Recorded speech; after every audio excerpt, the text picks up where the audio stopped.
मैं उत्तर प्रदेश से आता हूँ और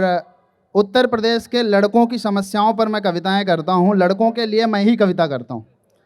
मैं 4 पंक्तियाँ पहली पढ़ता हूँ, आपके चेहरे पर मुस्कान देखना चाहता हूँ। पंक्तियाँ सुनिए कि इश्क के फेर में पढ़कर बेकाबू ना बनेंगे हम, इश्क के फेर में पढ़कर बेकाबू ना बनेंगे हम, जो उसको भी भाती हो वो खुशबू ना बनेंगे हम, जो उसको भी हो भाती वो खुशबू ना बनेंगे हम। प्रेम में पिट के यूपी के हैं बोले यह सभी लड़के,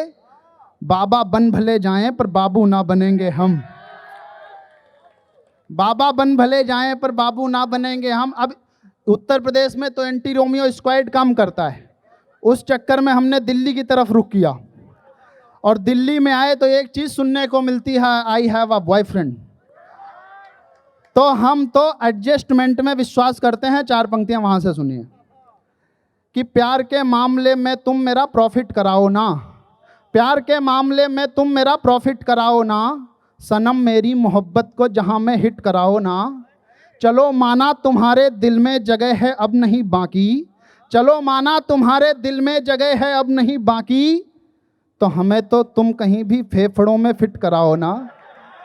तो हमें तो तुम कहीं भी फेफड़ों में फिट कराओ ना। और उसके बाद में बात क्या है, बात बनती भी है, लेकिन उसके बाद एक बहाना सुनने को मिलता है। वो क्या होता है कि मेरी छोटी बड़ी बातें सभी वो ज्ञात करती है, मेरी छोटी बड़ी बातें सभी वो ज्ञात करती है, मेरी छोटी बड़ी बातें सभी वो ज्ञात करती है, साजिशन रोज मेरी भी वो काली रात करती है, साजिशन रोज मेरी भी वो काली रात करती है। रात के 2 बजे तक फोन उसका व्यस्त आता है, रात के 2 बजे तक फोन उसका व्यस्त आता है, मुझी से रोज कहती है कि मौसी बात करती है, कि मुझसे रोज कहती है कि मौसी बात करती है। बात यहाँ तक होती तो ठीक था, लेकिन हम तो लड़के हैं और लड़कों की एक पुरुष मानसिकता की 4 पंक्तियाँ और पढ़ देता हूँ और फिर उसके बाद कुछ सार्थक पंक्तियाँ पढ़ूंगा कि थोड़ी थोड़ी आराम लगी है पतियों को, शादीशुदा लोगों पे नहीं कहूँगा तो समस्या हो जाएगी,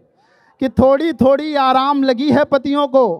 प्रेम का एक पैगाम लगी है पतियों को, अपनी बीवी तो सरदर्दी ही लगती है, अपनी बीवी तो सरदर्दी ही लगती है, मगर पड़ोसन बाम लगी है पतियों को, मगर पड़ोसन बाम लगी है पतियों को। और बात यह है कि हमारे पिताजी हमारे साथ रहते हैं और पिताजी की समस्या बहुत बड़ी होती है कि मुझे रोज दगा देता है मेरे बाप का जूता, मुझे रोज दगा देता है मेरे बाप का जूता, सोते हुए को जगा देता है मेरे बाप का जूता, सोते हुए को जगा देता है मेरे बाप का जूता, चाहे रंगबाजी का चढ़े या भूत इश्क का, चाहे रंगबाजी का चढ़े या भूत इश्क का, हर भूत भगा देता है मेरे बाप का जूता। लेकिन फिर भी मैं 4 पंक्तियां पिता पे पढ़ता हूं और पिता पे कोई नहीं कहता, मैं 4 पंक्तियां पढ़ता हूं पिता पे कि नीम की छांव जैसा तो कोई नहीं, नीम की छांव जैसा तो कोई नहीं, एक उस ठाव जैसा तो कोई नहीं, एक उस ठाव जैसा तो कोई नहीं, मंदिरों में भी जाना सही है मगर,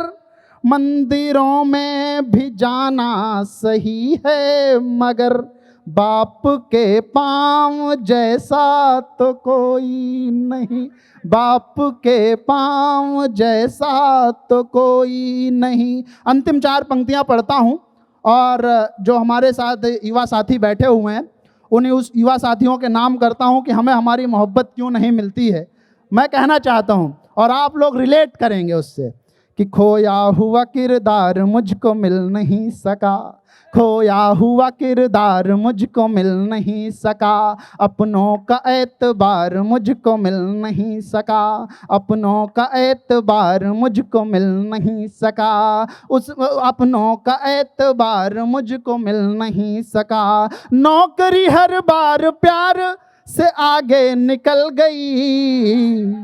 नौकरी हर बार प्यार से आगे निकल गई, यूं मेरा भी प्यार यार मुझको मिल नहीं सका, यूं मेरा भी प्यार यार मुझको मिल नहीं सका। और हम लोग तैयारियां करने के लिए यूपीएससी एसएससी की कहते के लिए दिल्ली शहर जैसे रहते हैं, तो एक शेर वहीं से इसी मतले में जोड़ने की कोशिश करता हूं कि माँ ने कहा था बेटे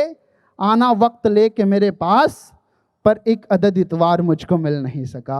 और एक सवाल छोड़ के जाना चाहता हूं आप सबके लिए, हम जो नई पीढ़ी के लोग हैं अपने हौसले को बनाए रखना है कि अर्जे हाल करूंगा एक दिन, अर्जे हाल करूंगा एक दिन, मैं तुमसे भी सवाल करूंगा एक दिन। तुम्हें छोड़ना है तो बेशक छोड़ दो, तुम्हें छोड़ना है तो बेशक छोड़ दो, देखना मैं कमाल करूंगा एक दिन। बहुत बहुत धन्यवाद, थैंक यू सो मच।